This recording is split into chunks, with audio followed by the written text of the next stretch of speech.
नागपूर शहरात अनेक दिवसांपासून स्वस्त दरात दुचाकी आणि चारचाकी वाहन मिळतील असे खोटे आश्वासन देऊन मोठा गंडा घालविणाऱ्यांची टोळी सक्रिय असल्याची चर्चा सुरू होती।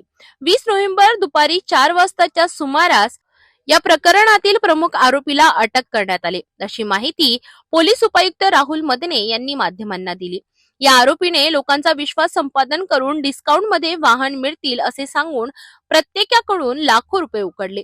90 ते 100 लोकांकडून घेतलेल्या या रकमेची एकूण किंमत करोडोंमध्ये जाते। पोलिसांनी तात्काळ तपास सुरू करून मुख्य आरोपीला अटक केली आहे, मात्र टोळीतील इतर 2 साथीदार अद्याप फरार आहेत। या घटनेमुळे पीडित नागरिकांमध्ये तीव्र नाराजी आहे। अनेकांनी पोलिसांकडे तक्रारी नोंदविल्या आहेत। नागपूर पोलिसांनी नागरिकांना कोणत्याही अशा आमिषांना बळी न पडण्याचे आवाहन केले आहे। एच मोटर्स एमएच मोटर्स जो है त्यांनी या ठिकाणी काही लोकांना स्वस्तात गाड्या देतो, 25,000 डिस्काउंटमध्ये गाड्या देतो अशा आमिष दाखवून गाड्या विकलेल्या होत्या।